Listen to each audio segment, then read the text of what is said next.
I know that as you guys are in line, if you could please quiet down a little bit, continue to go in the line to get your food. Before I even start, I want to give all of you need to give yourselves a hand. This is a tremendous turnout. Thank you so much for being here.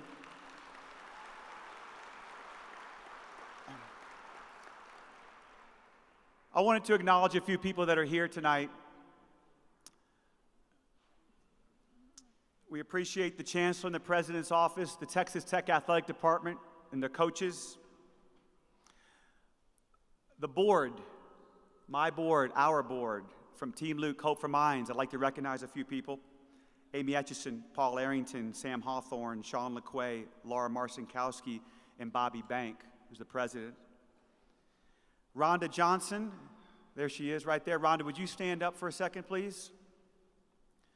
Rhonda, yes?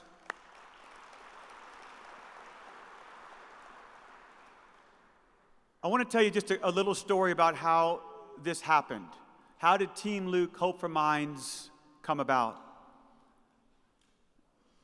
In July 28th of 2015, a lot changed. At 2 p.m., I got a phone call that Luke was in a golf cart accident. After spending 44 days here in Lubbock and 4.5 months in Fort Worth, despite being told that Luke would never use his limbs, use his voice, we believe that he would, and he is.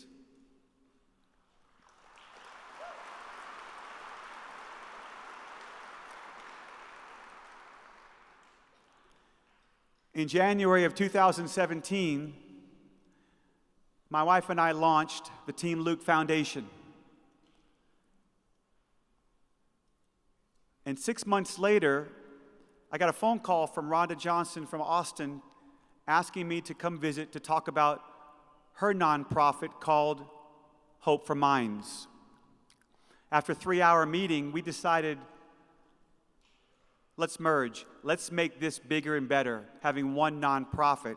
So this past January, just 2 months ago, we launched the Team Luke Hope for Minds.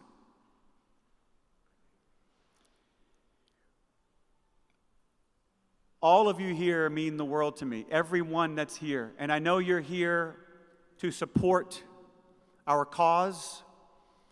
You're also here because we are in the midst of a living legend as a person and as a quarterback. But there's 2 more people that I would like to acknowledge. And before I do that, I'd like to turn your attention to the screen and watch this video that was on NBC Nightly News. Some say there are only 2 seasons each year, winter and baseball. In bitter cold Rhode Island, 12-year-old Grayson Spar makes no distinction. Well, I'm thinking about Luke and he can't swing anymore, so I'm swinging for the both of us. A fundraising pledge for Luke Siegel, a boy from Texas he's never met, who once loved to play too. Through snow and ice, Grayson hitting 100 balls every day for 100 days. In 2015, 9-year-old Luke was in a golf cart accident, suffered a traumatic brain injury. It's been 2.5 years, but it feels like 2.5 days. Luke's father, Tim, now fully devoted to his son's progress. Every single day, he fights so hard. You can see it in his eyes. Tim played youth tennis with Grayson's father. That's a good one right there. When Grayson needed a service project, Dad knew just who to call. What happened to Luke and their family could be any of us. Hey, buddy. So on the 100th day, Tim flew north to toss for Grayson's bat and for Luke's recovery. In the outfield, Grayson's baseball team. Their uniforms this spring will have a number 3 on the sleeve, once Luke's. And I'll always be thinking of Luke for the rest of my life. I'm sure you'll tell Luke about everything that happened here. I will tell him that he has impacted and he has inspired a little boy, 12 years old, who loves baseball as much as he does. With Luke in his heart. Luke, I did this for you. And his number on his sleeve. Go Team Luke. Katie Beck, NBC News, Pawtucket, Rhode Island. Ladies and gentlemen,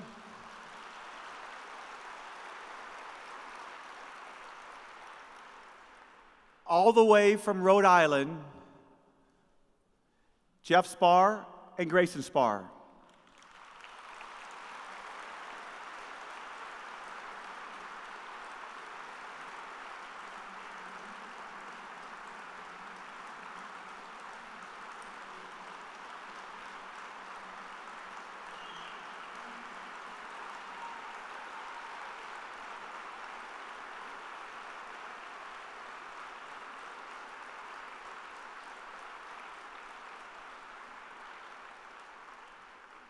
The true meaning of helping one another. That's number 2, helping number 3.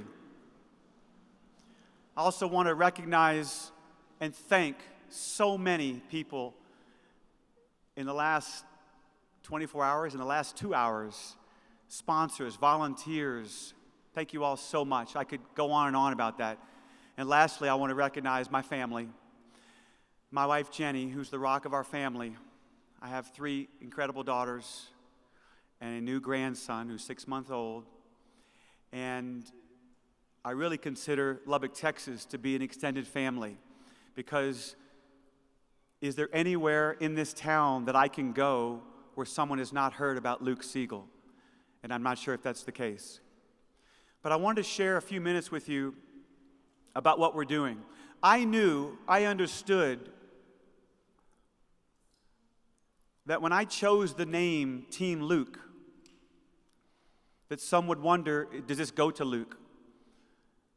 But Team Luke Hope for Minds, every penny that we raise tonight and for the rest of my life goes not to our family, but to families all over the country. In just 3 months, we have helped over 15 families with education, financial support. You see, there's no blueprint when your child has a brain injury, what to do after you leave the hospital. Fortunately, I'm married to a nurse, but no one told us what was going to happen next. No one really gave us a lot of hope. And I use the word hope, and I carry this rock because a therapist in Fort Worth told me she went for a walk because she had Luke on her heart. And as she was walking along the river in Fort Worth, she picked up a rock with the word hope on it. And I haven't let go of this. It's in my pocket, and it will be forever. Because although it's not Drew Brees to Darren Sproles in our backyard like it used to be, because as I told Drew earlier, there was never a day that Luke and I didn't throw that football or throw that baseball, ever. And those of you that know us, you know that we're big sports fans. But Luke was the biggest sports fan. And I had a child that loved to practice. He loved to compete. And I believe that's one of the reasons why he's doing so much better than expected, because he's a fighter. The determination, the fight, the toughness, and the hope is how Luke has inspired me and impacted and inspired so many of you. And it's such an honor when I see a Chris Beard and a Cliff Kingsbury and Texas Tech, Kirby Hocutt, all these people from where I spent 23 incredible years of coaching. I'm not coaching at Texas Tech anymore. I'm just coaching a different team, and that's Team Luke, Hope for Minds. There's a 5-minute video I want to share with you that really shows what our organization is all about. Please turn your attention to the screen.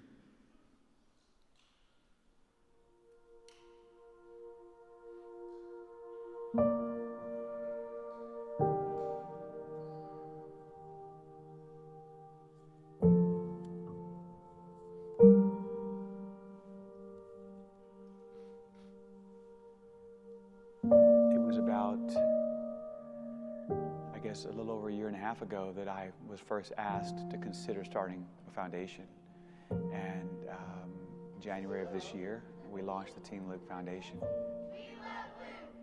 I felt that things were going well, and I had reached out to someone in Austin, Rhonda Johnson from Hope for Minds. And when when we visited, we realized very quickly that rather than having two separate nonprofits, let's have one that really helps more people. And so the Team Luke Hope for Minds nonprofit is going to do so much for so many people.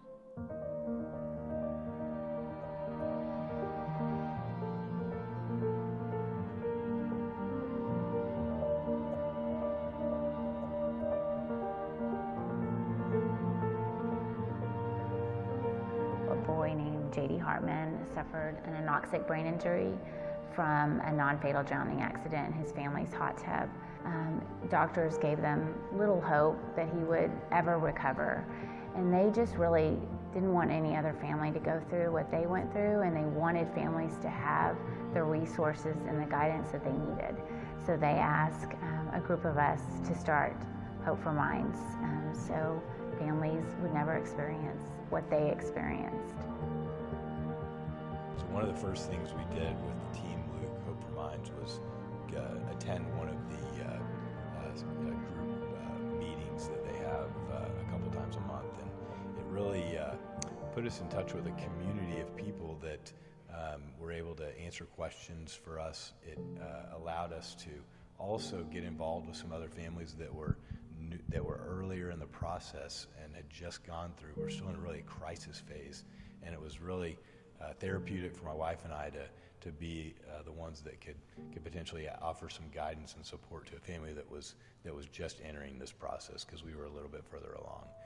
I just feel so hopeful for Team Luke Hope for Minds, and I feel like they're going to be so helpful for families that are going through what we've gone through. And this is kind of this is a resource to help us and other families to just get started. And where do we go? And it's an amazing place with resources and hope, and I'm just happy to be a part of it. They've helped in a lot of different ways, and I would say the most important for us has been the support group. It's a safe place to go and tell this anguishing story, and the stories that you hear in a brain injury support group, a pediatric brain injury support group, will break your heart.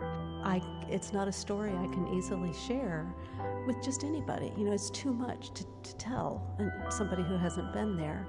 And it's a safe place to just tell that story and open up about what's going on, both the good things and the hard things. And I would say that's been the most significant thing for me. We've already been giving money to families that in need. I've had so many conversations over the last couple of months, fathers, mothers that have children that have suffered lightning strike, car accidents, near drowning, accidents at home. It's been powerful, it's been emotional. It's also been good for me to help others. The more I have done for others, the more it helps me as well. So, but I'm very excited about the future and what we plan to do to help as many families as we can.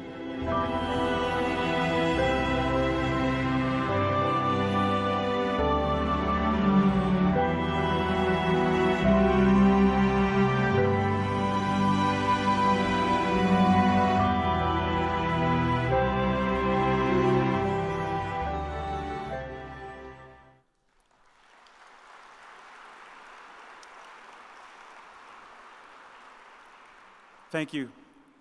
As I stand up here, I'm just looking right at my wife, holding my grandson, and I see my boy wearing the number 9 jersey, 2 seats away from Drew Brees.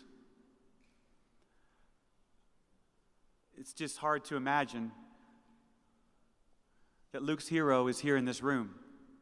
And I told Drew earlier at our house that next to therapists, nurses, and doctors, he's the most important person in Luke's life. He actually may be the most important, because I talk about the saints and I talk about Drew Brees every single day.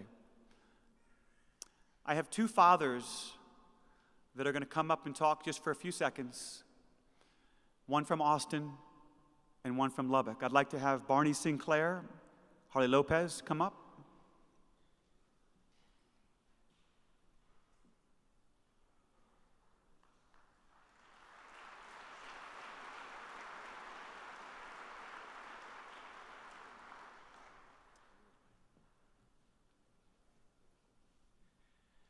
Hi, my name is Barney Sinclair, and I am from Austin, Texas. You saw my family on the video that Tim just presented. I feel so lucky to be here and be a part of this unbelievable community that has wrapped their arms around Tim and Luke and their family. It's really been unbelievable since we got off our airplane today, and the police officer asked us what we were doing in Lubbock, and then the Uber driver asked us what we were doing in Lubbock, and everybody knew exactly why we were here. It was an unbelievable feeling. My story is like Tim's. I got into a horrible car accident, and my little girl, Charlie, was really hurt and suffered a traumatic brain injury. And we've made an awesome recovery since June of 2016 when that happened, but it's been quite a journey. And what I can say is ever since I met Tim, things have gotten better and bigger in my life. His organization, Team Luke Hope for Minds, has been unbelievable for our family since we were in Dell Children's Hospital in Austin, Texas, and didn't know what to do, didn't have any idea what we were going to do next. Rhonda and her team met us and told us gave us unbelievable guidance on what we should be doing next.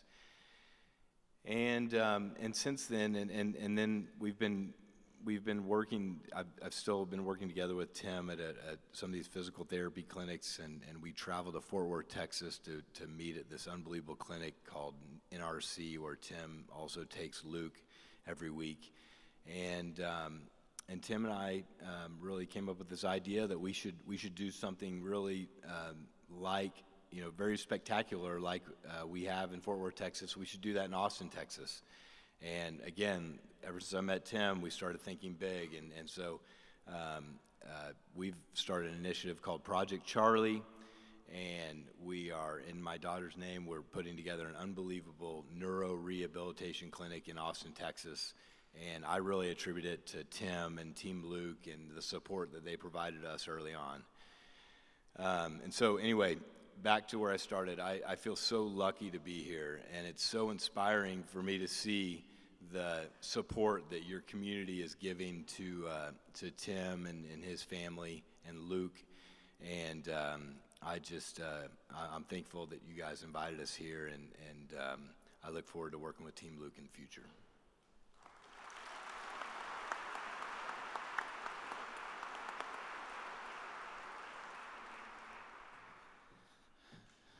Hi, my name's Harley. As some might know around here, my son's Easton Lopez. He had an anoxic brain injury. As far as everything went, we went to the hospital.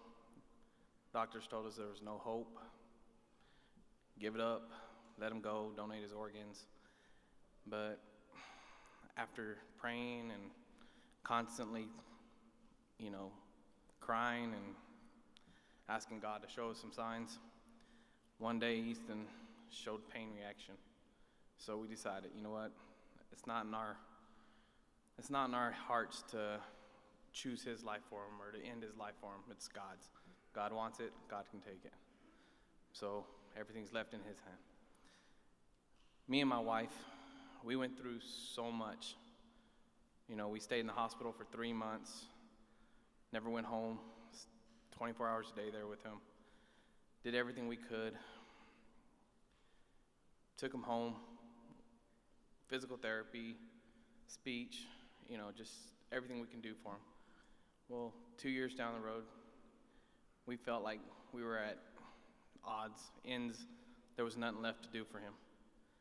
Well, I reached out to Jenny Siegel on Facebook. I saw her name, so I decided to reach out to her and ask her about Tim, see if there's any way I can get a hold of Tim for his help. Well, gracefully, he got back to us. Jenny got back to me quickly. Tim ended up contacting me the next day, got his number. We met up for coffee. We talked for a good hour or so. I mean, just from that moment, he gave us hope again. I mean, that was like a jump start back to our living. Because of him, we started fundraisers for Easton to go to New Orleans for the Dr. Paul Hart's hyperbaric chambers. And with Team Luke Hope for Minds Foundation, we were able to do that. They also helped us out with stem cells. I mean, it's been a blessing just to have Tim around. And it's not just what they have done for us, but the guidance that Tim gives us, the words of wisdom, the strength to keep moving on. Just, he continues to give me and my wife and my family hope that one day we're going to see our son walk again. You know, coming back from New Orleans, we were there for almost 3 months, you know, and as much as I miss my family, it was great to see my son making more changes in where he's been. So without Tim and without Team Luke Hope for Minds, Rhonda, I mean, who knows where we'd be. We'd probably still be at the house thinking, what can we do? They give us all the literature, all the advice, all the help. I mean, just completely helps us out with everything we can do. And if I ever need him, I can call him at any time, and he's there for us. He's there for me. He's there for my wife. Jenny, she's always there for my wife and us. I mean, no matter what we need or what's going on, they're always willing to help us out, you know. Best thing about it is about this foundation and about who they are as people, is it doesn't matter if you're dirt poor or super rich or who you are. It's about who you are as a person, and the hearts that they show you is bigger than money itself. I mean, it's just the love that you feel from them, the support. I mean, my son Easton is getting better because of what they've done for us, the hope that they've given us. I mean, their name says it all. Team. They work as a team to get everybody the help they need. Hope. They give everybody hope to continue on with the help. You know, it's just, and mine's just, they're always there to help you heal it. So, I mean, as far as everything else, I thank them from the bottom of my heart, from my family, for everything they've done for us. Drew, thank you for coming out to show support with this. And thank you, Tim and Jenny, for everything I've done.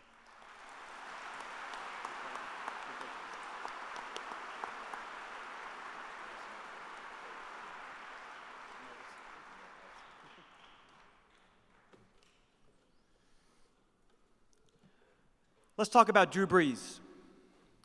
I want to thank all the football players up there in their jerseys. Appreciate you guys.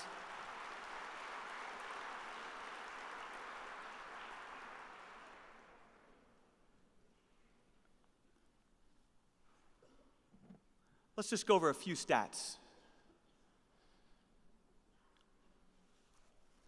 Drew Brees is number one in the history of the NFL in passing completion percentage. Number one.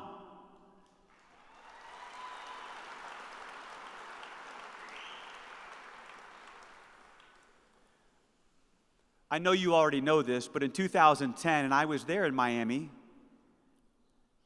Drew Brees and the New Orleans Saints won the Super Bowl, and Drew Brees was the MVP of that game.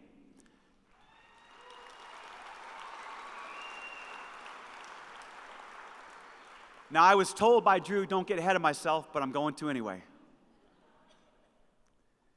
Drew has thrown for 70,445 yards. Why is that important? Because sometime during this season, I'm going to say week 5 or 6, he will become the all-time leader in passing yardage.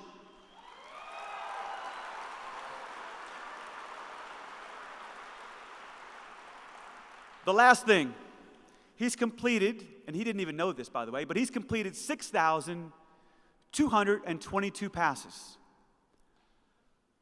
But the most important pass that he completed is on this video screen.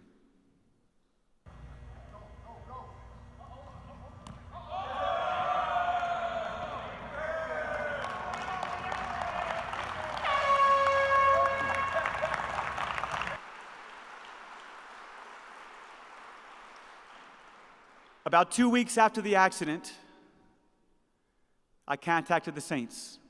I said, I've got to have a video from Drew Brees. I remember where I was in that room in critical care, and it gave me a lift when I got this video from Drew Brees.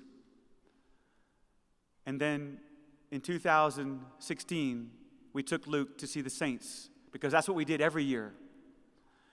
And we went to practice, and Drew told Luke he was going to throw a pass to him one day. And the following year, this past October, we took Luke to the Saints game where we beat the Bears. And what Drew told Luke was, hey, you're our good luck charm. If we win this game, I'm going to send you the game ball. And that's the only sports memorabilia in our living room. Thank you, Jenny.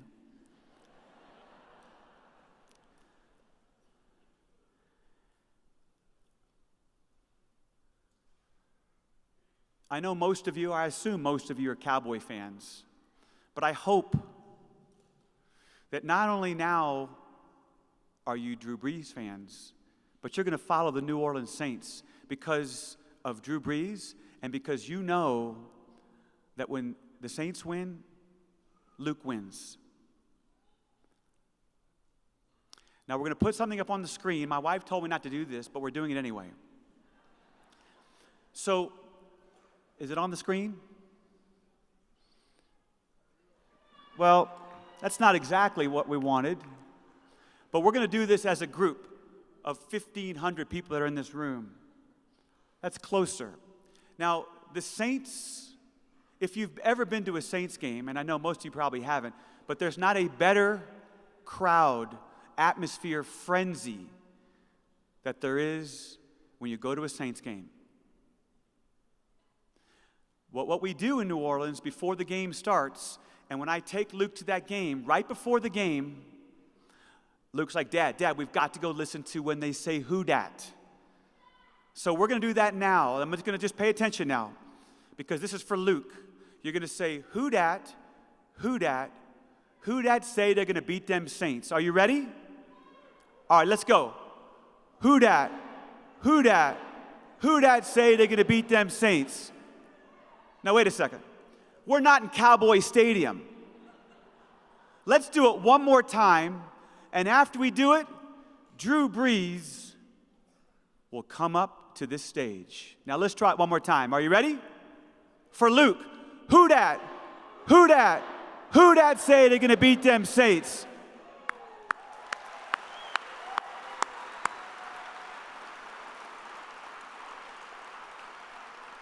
Ladies and gentlemen,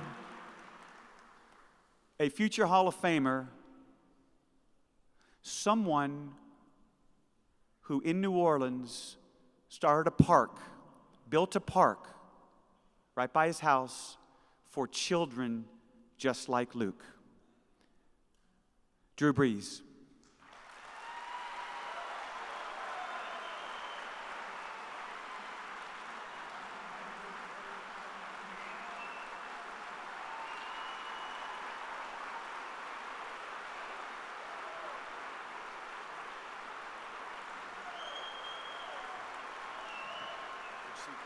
This first seat's for me.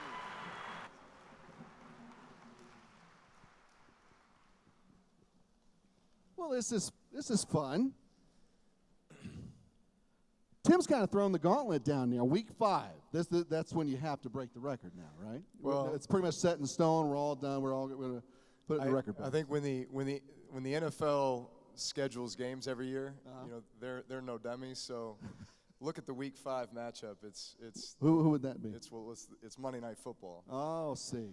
So I think the NFL wants something exciting to happen on Monday Night Football. Would you guys like to see something exciting happen on Monday Night Football? All right. Well, no pressure. I mean, it's not like you just snap your fingers and all of a sudden you have 1,500 yards in the first 5 games, but I guess that we have to now. Is your first time in Lubbock? No, I'm from Austin, Texas. I'm a Texas boy. It's always great to be back in the home state. Actually, I can't say that I've I've spent more than one night in Lubbock, and it was on our way to ski in maybe Santa Fe, New Mexico. When I was a kid, that's where we spent a lot of family vacations. Wait. Now, so you say you were never recruited by Texas Tech down at Westlake? I was not, unfortunately. But they shouldn't feel bad because I wasn't recruited by any of the Texas schools. So. Now, had they recruited you though, would you at least considered becoming a Red Raider? I would have strongly considered. You just made some more new fans out there, am I right? Considered it. All right.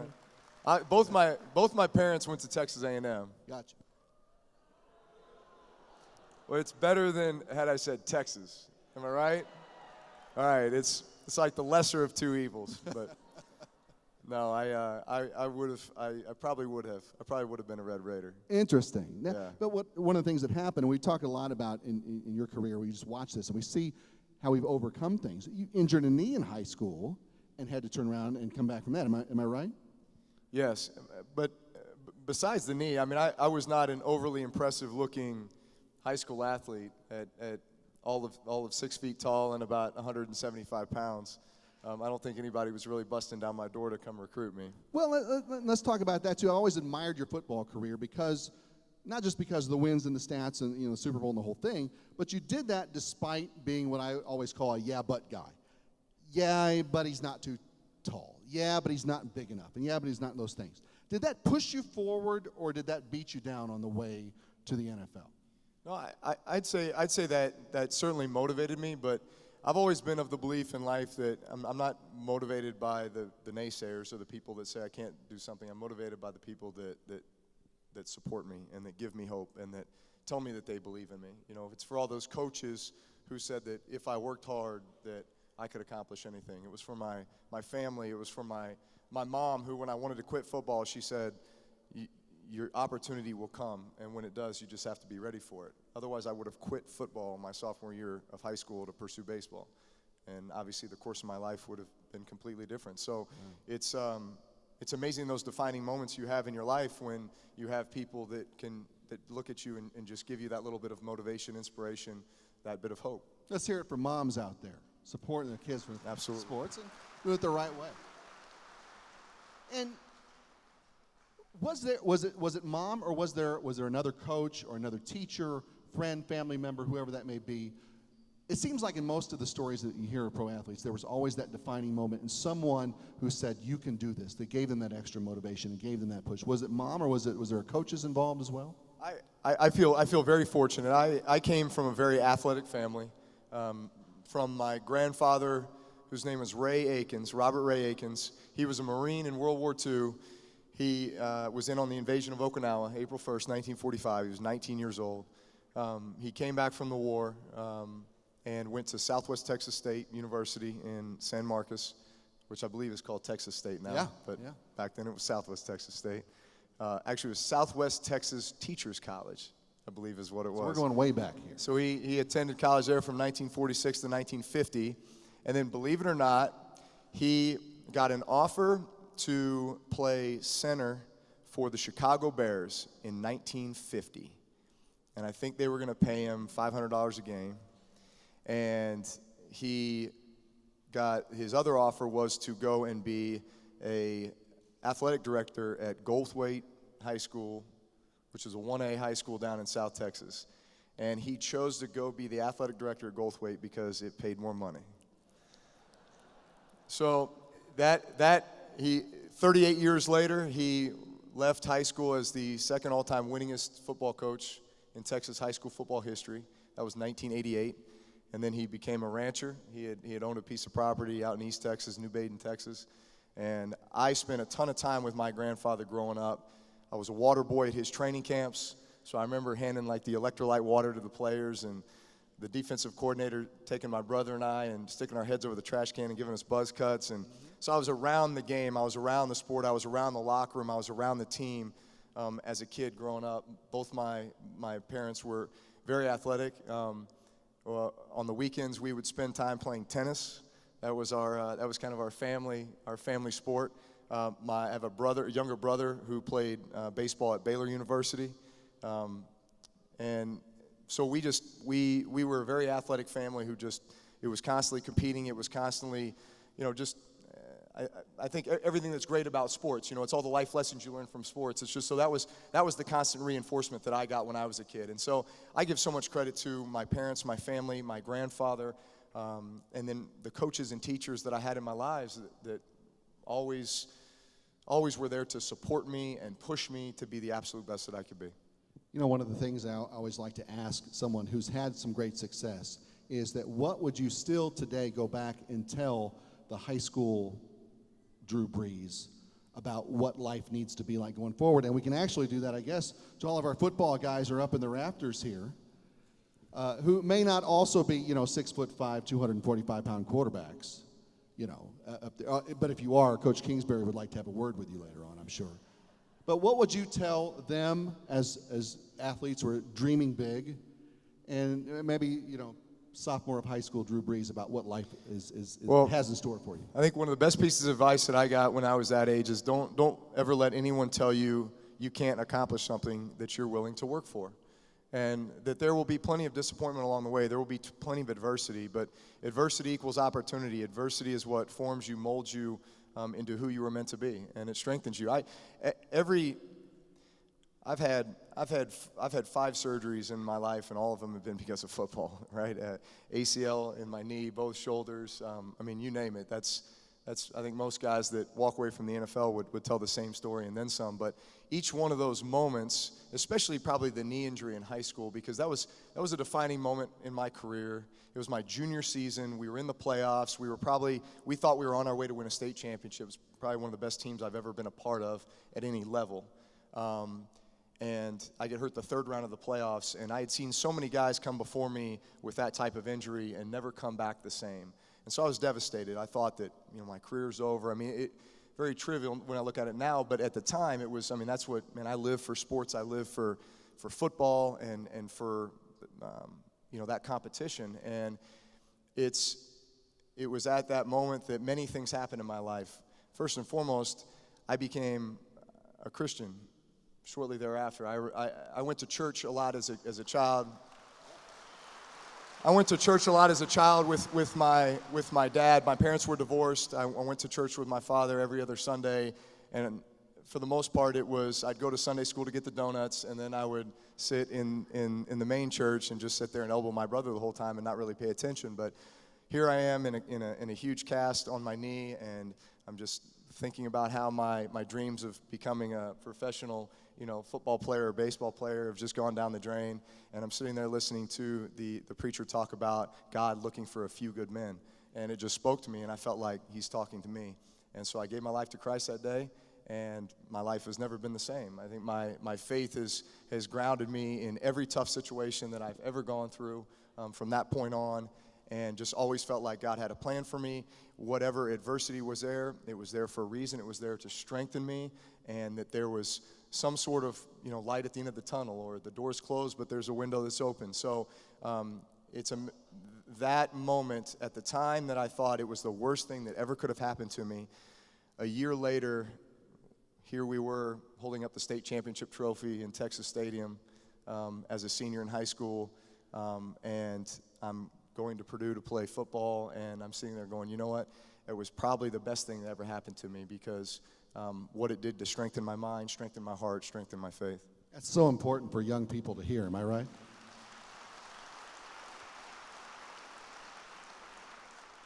And I would imagine that has been part of the catalyst for some of the work that you've done off the field now, because you have your own foundation that's done some great things. And Tim mentioned, I want you to talk about this, the park that you help facilitate, that's right there in New Orleans, that's meant for kids like Luke and like Easton and like Charlie that we talked about earlier, right?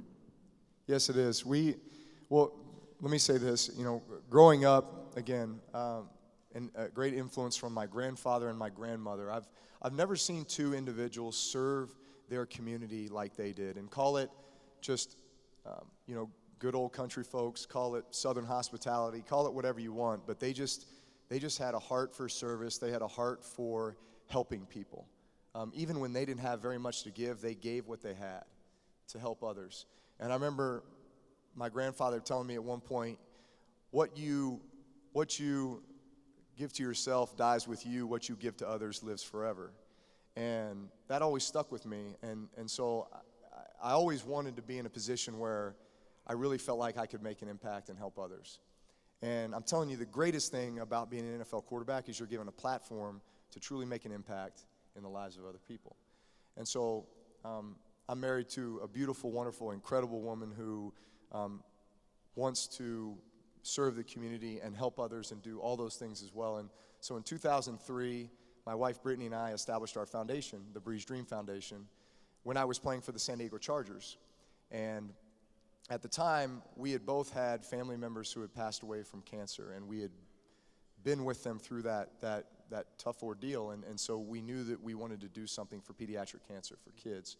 So we established our foundation at that point to help do things that would improve the quality of life for kids with cancer, and also help support their families. So we aligned ourselves with a lot of children's hospitals and other cancer organizations to help with that. When we got to New Orleans, we broadened the scope of our foundation to include all the rebuilding efforts, because we got there 6 months post-Katrina. New Orleans was completely devastated. We said, what can we do to, immerse ourselves in this community and help bring kids and families back to New Orleans? So it was about rebuilding schools, parks, playgrounds, athletic fields, child care programs, you name it. From the last 15 years, we've been able to raise or commit over $33 million in San Diego and New Orleans, back at Purdue University, and really nationwide. But one of our most recent projects, and honestly, this was probably one of the most fun projects that Brittany and I have ever had the chance to do. There was a Audubon Park in the center of New Orleans. It's like Central Park is to New York. It's an incredible place. But we noticed that there was really not the type of park that we felt like was fully inclusive, for kids of all abilities or disabilities to be able to come and enjoy themselves. And so we started asking a lot of questions. It was like, hey, who out there is doing something like this? And believe it or not, that would come to be the first fully inclusive park in New Orleans. And so we just dove into this project. We designed it from the ground up, and I can't tell you just what a joy it was. From the grand opening until now, that park is packed. Every day that I drive by this park, which is every day, it is packed with people, it's packed with wheelchairs, it's packed with smiles, and that's what it's all about. And so it's given us so much joy to be able to do that, and we're actually in the process of doing another one in Lafayette, Louisiana, and I hope it's the second of many. How about that?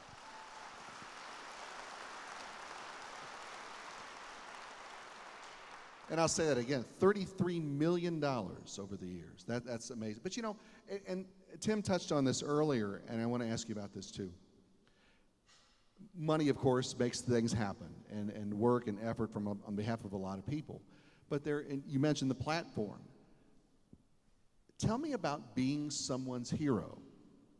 And we throw that term around loosely, but you saw in the video, I think, what watching your game highlights and talking to Luke about the things that you have done on the field with the Saints, how important that is for motivation.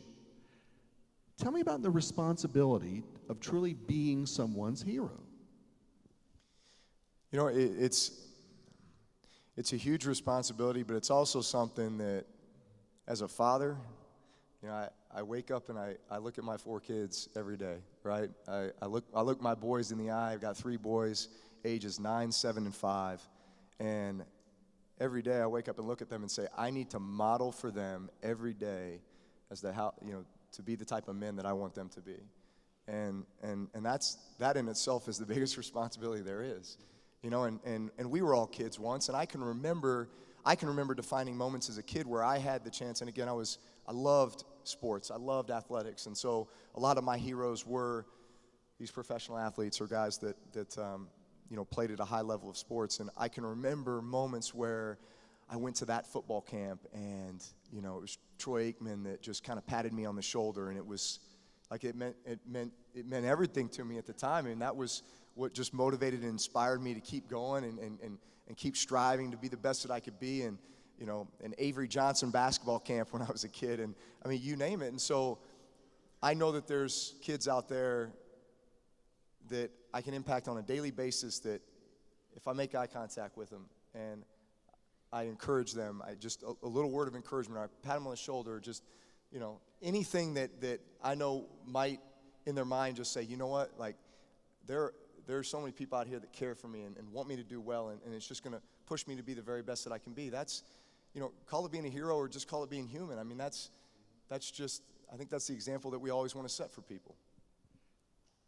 Yeah.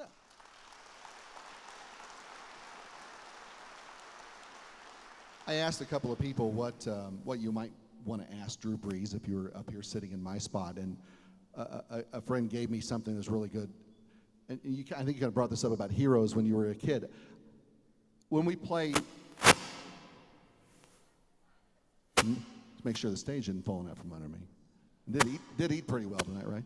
But when we were kids and we played, my best friend Bryce was Roger Staubach and I was Drew Pearson. Always, right? Tim mentioned it was Breeze to Sproles in the backyard. Who were you as a kid when you guys were playing?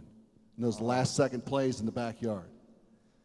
That's a good question. Well, I grew up in Austin during the Cowboy heyday, right, of the early '90s, the 3 out of the 4 years, on the Super Bowl run. So of course, the Aikman, Irvin, Emmitt Smith, Jay Novacek, all those guys, all those years were phenomenal. So there was a lot of that. I was a big Joe Montana fan growing up. Baseball, it was Ted Williams or Ken Griffey Jr. Basketball, it was Isaiah Thomas. Ted Williams. So you're going back a little bit, student of the game here. Right? That's, well, in insider knowledge, that's why I wear the number 9, is because of Ted Williams. There's something we didn't know. Yes. So if you could do it all again, do you still play football, or would you go back and give baseball a shot? I.e. Jordan here, Mr. Holt. My only regret is that I didn't play college baseball, or walk on and play at Purdue. So I had 2 offers in college. One was to go to Kentucky and play football and baseball, and then the other was to Purdue, which they were really just focusing on football. It was a new head coach, Big Ten. I just thought to myself, I'm going to really need to focus on school, and obviously I'm there to play football, and so I'll focus on that. I'll give it a year, and then I'll walk on the baseball team. I'll play both because I still had the dream and vision of becoming a professional baseball player. I never thought that football would ever take me anywhere, but had the chance to start my sophomore year and didn't want to take the risk. But part of me feels like, I wish I would have given baseball a go, just because, once it's over, it's over, and I think if I could give advice to parents, kids, the kids up in the rafters there, play as many sports as you can for as long as you possibly can. Don't feel the need to specialize. Because what I found is probably what has made me a better quarterback is because I played tennis when I was a kid. The reason I was a switch hitter in baseball is because of tennis, forehand, backhand. The footwork that's required. Charging the net, because I was a serve and volley guy, is just like climbing the pocket to throw the ball. So Tim is going to love this because all these kids are going to start signing up for tennis. I figured now, there's some right? tennis enthusiasts in the audience, so I'm throwing that out there. But there's so much carryover from sport to sport, and once you have it wired in your brain, it's there forever, and these are things that will help you become a better athlete at the sport that maybe you end up playing down the road. I think I'm a 10 times better football player because of all the other sports that I played. Yeah. Y'all don't be afraid to cheer and clap. He's used to hearing all that stuff. He works better with that way. Another question from a friend. What or who are you afraid of on a football field? Well, you can't. I mean, let's face it, there are 6'9", 310-pound guys who would really like to plant you in the ground. So that would probably Well, I was about to say, if they're unblocked, you're afraid of all of them. But that's why you trust those guys in front of you to block those big fellas, because they're coming to take your head off. But it's such a mindset, and I think that's the way it is with anything, but certainly on the football field where you're talking about some of the biggest, strongest, toughest athletes that there are.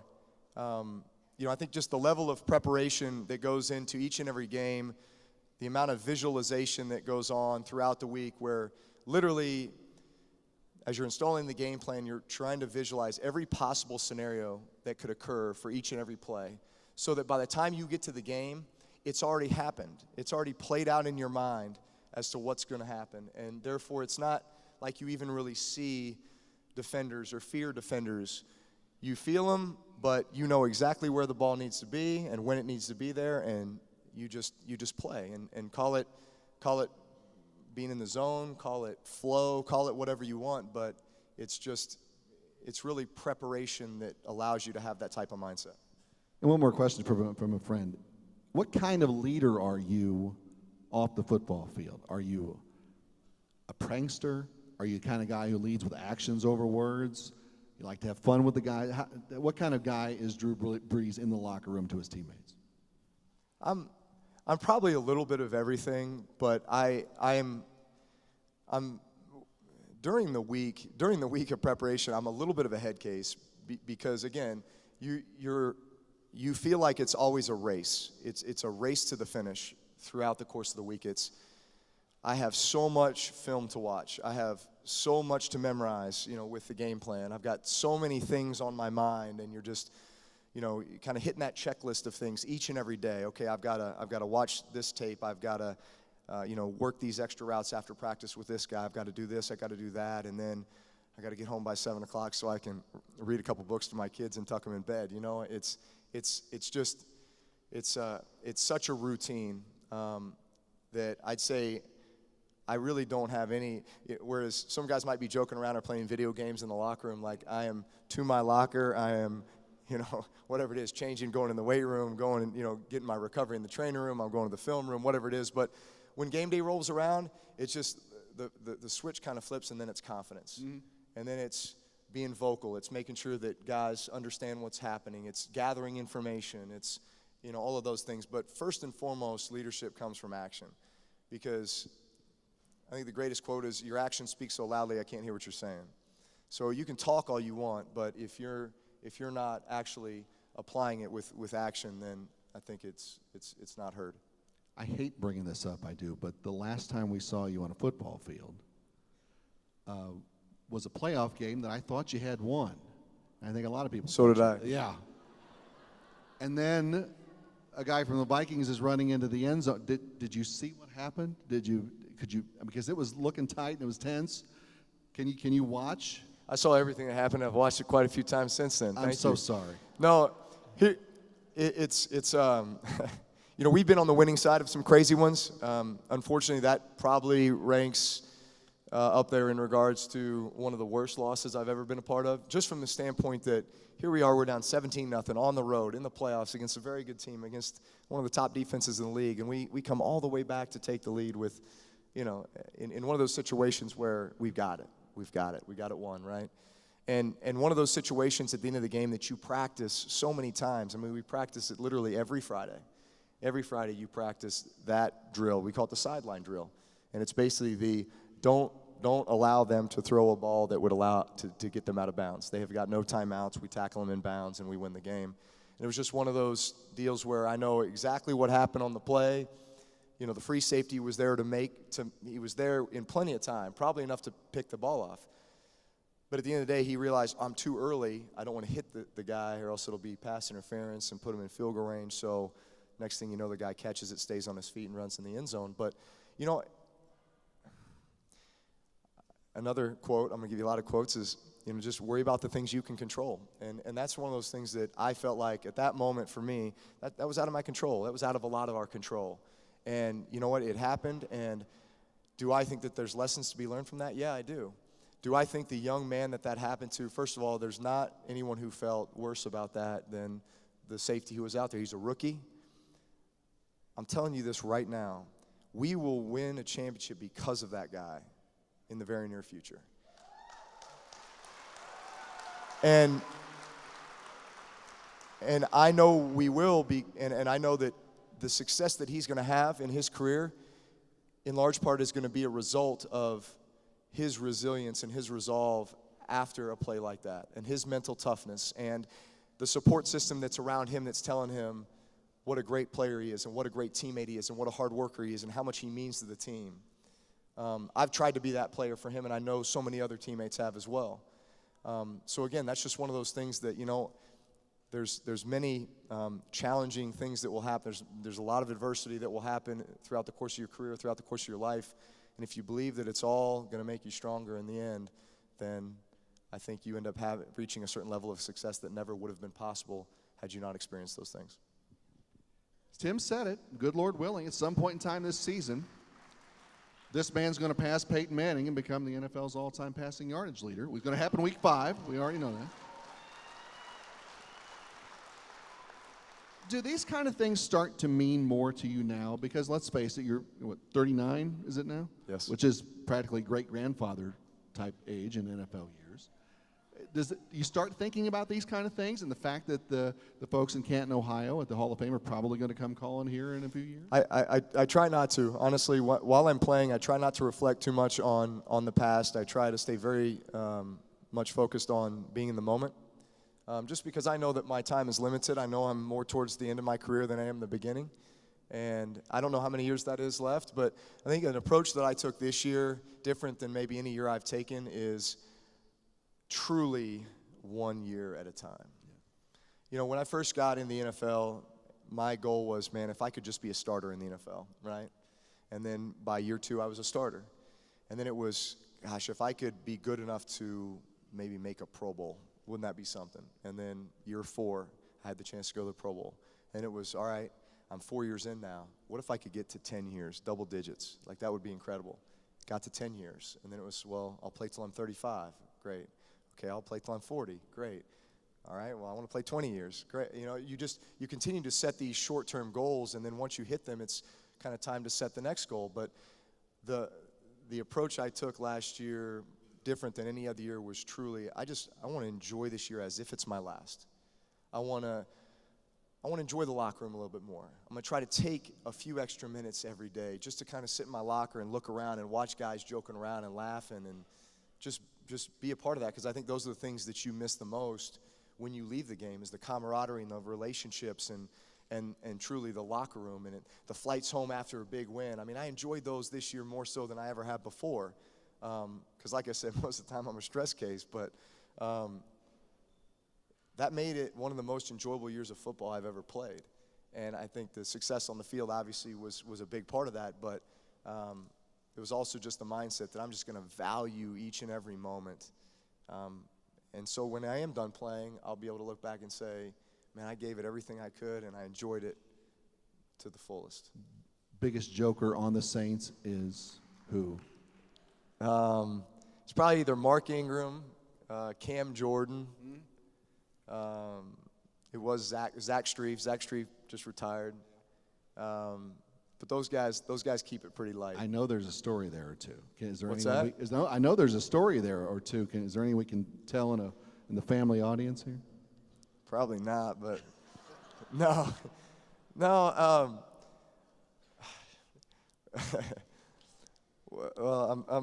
see, immediately your mind goes all the things that you can't talk about.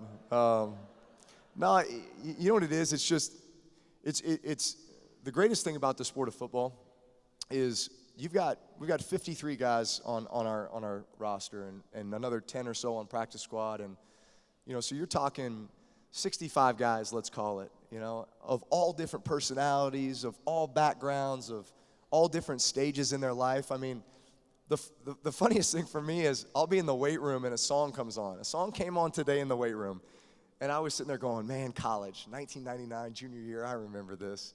This was my jam. And I see one of the young guys, and I kind of tap him, and I'm like, hey, how old were you when this song came out? And he was like, I think it was like 3. What was the song? You gonna sing a little bit for us? Oh, no.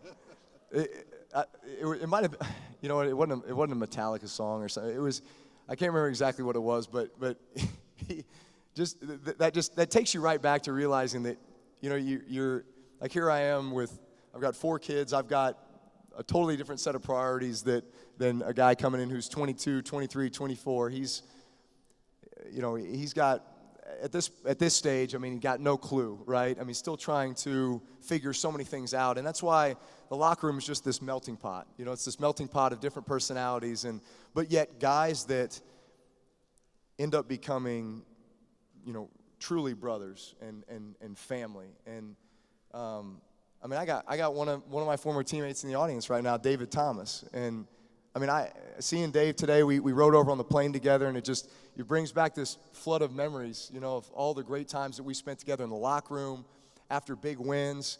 I started thinking about 52 smash F Dodge Z shallow cross that he caught about 5 touchdowns on, mainly against Tampa Bay. Like he's in the Hall of Fame against the Tampa Bay Buccaneers. They never want to see David Thomas again because he'd catch a touchdown against them every time. Yeah, you can yell for that. But it's stuff like that makes me appreciate the opportunity I've had to be in the NFL for 17 years, going on 18 years, to play with guys like that I knew each and every day I was coming in the locker room to work as hard as I possibly could for guys like that, because I knew the type of player he was, the type of person he was, the type of family man he was, the type of commitment that he was making to the team, and the type of sacrifices that he was making to do all the dirty work so that Jimmy Graham could catch most of the touchdowns. But it's for relationships like that, you know, I look at playing the game of football and say, you know what else would I rather be doing, to be able to play with guys like that and have the influence we can have off the field. Saints were strong again last year. Made some fantastic roster moves, I think, in the offseason, getting ready for this year. You said Luke is your good luck charm. That's right. You going to have him back down here maybe to a game, or make sure you contact him before some big games? Absolutely. We're going to need to fly him in for just about every big game, I think. Will you come back to Lubbock, too, and see us real soon? Yes, absolutely. Much sooner than... Drew Brees, everybody. Yeah.